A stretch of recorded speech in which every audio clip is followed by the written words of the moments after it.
Et comme tous les vendredis, nous retrouvons maintenant le président du consistoire de Paris. Bonjour Joël Mergui et Shabbat Shalom. Bonjour et Shabbat Shalom à toutes et à tous. Shabbat, mais c'est aussi le mois de juillet, les vacances scolaires, la période où nos enfants se retrouvent dans les centres aérés, se retrouvent à la maison, se retrouvent dans des voyages. Et les enfants, c'est aussi pour le consistoire de Paris, le Talmud Torah, l'arrêt du Talmud Torah, la fin du Talmud Torah, le mois de toute l'année, les enfants qui sont à l'école publique ont la chance de bénéficier, grâce à notre réseau d'une quarantaine de Talmud et Torah, un petit peu partout à Paris et dans les différentes synagogues de banlieue, d'un enseignement juif, d'un enseignement religieux, d'un enseignement d'identité juive. Et c'est quelque chose de fondamental, ça fait partie de l'éthique du consistoire. Avant même que les écoles juives ne se développent, le Talmud Torah, c'était le seul lien qu'avaient les enfants avec le judaïsme, avec la synagogue. Au fur et à mesure des années, les écoles juives se sont développées, et puis il y a ceux qui peuvent aller à l'école juive, ceux qui veulent aller à l'école juive, et il y a des enfants qui ne sont pas à l'école juive, soit pour des raisons géographiques, soit parce que les parents ne les amènent pas à l'école juive. C'est pour nous fondamental de maintenir ce millier d'enfants que nous avons dans les différentes écoles, dans les différentes écoles publiques, de les maintenir avec un lien avec le judaïsme. Et donc, il faut savoir que c'est des milliers d'enfants qui ne vont ni à l'école juive, ni au Talmud Torah. Et que le Talmud Torah, les Talmud et Torah du consistoire de Paris se développent, se structurent. Nous avons une réunion cette semaine avec les professeurs et les directeurs des Talmud et Torah. C'était un moment important. C'est un moment de prise de conscience, qu'on a des directeurs chevronnés qui ont envie de faire une rigueur d'enseignement exceptionnelle. On a à côté de ça toute une animation pendant toute l'année, la fête des Talmud et Torah qui s'est déroulée dimanche dernier à la Victoire dans beaucoup de synagogues, a permis de donner des prix aux enfants du Talmud Torah, a permis de les récompenser, mais a permis de voir surtout quelque chose d'essentiel. L'enfant qui est à l'école publique, surtout dans le moment que nous vivons, il a des repères, il a ses copains, il a ses amis, et cet enfant, il n'a pas de structuration juive comme on est dans les écoles juives.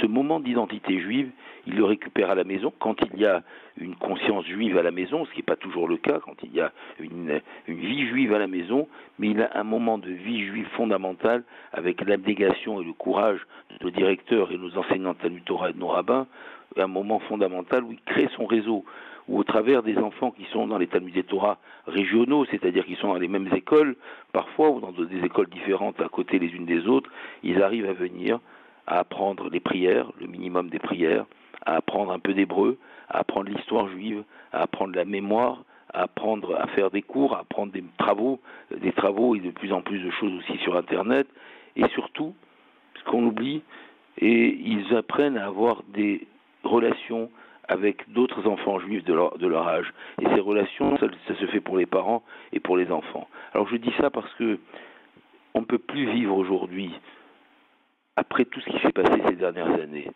en diaspora, sans avoir une identité juive marquée. L'identité juive, ça ne commence pas à 60 ans ou à 70 ans, ça commence à 5 ans, à 4 ans, à 3 ans, à 8 ans. Et quand on a la chance d'être à l'école juive, cette conscience juive, elle est animée pendant toute la période de l'école. Quand on est dans l'école publique, on peut se perdre. On peut complètement se perdre. Et les parents ont besoin de ce moment fondamental qui est le dimanche matin et parfois un autre soir dans la semaine, de ce moment fondamental qu'il faut prolonger au-delà de la bar mitzvah et que nous prolongeons au-delà de la bar mitzvah qui est le Talmud Torah. Alors, il ne faut pas hésiter. Le consistoire investit beaucoup d'efforts pour le Talmud Torah. Les frais qui sont demandés aux parents sont la moitié de ce que ça représente réellement. Parce qu'on a voulu laisser le Talmud, et on s'est posé la question, dans la situation difficile que connaît le consistoire, si on augmentait les frais, on les a maintenus, parce que c'est fondamental que chaque âme juive soit sauvée. Dans les banlieues, où il y a 3 ou 4 enfants parfois au Talmud Torah, on maintient ces 3 ou 4 enfants pour leur maintenir un lien avec la communauté juive, un lien avec le judaïsme. Alors, il faut inscrire ces enfants au Talmud Torah. N'attendez pas la rentrée. Ceux qui finissent le Talmud Torah, il faut les réinscrire tout de suite pour nous permettre de mieux nous organiser.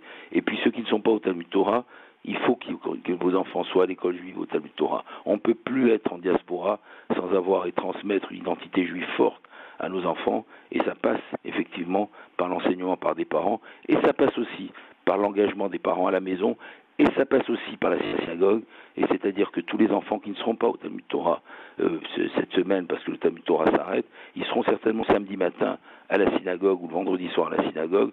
Je vous souhaite une bonne inscription, un bon été, et que les enfants prennent toute l'énergie nécessaire pour vivre à plein tube leur judaïsme. Shabbat Shalom.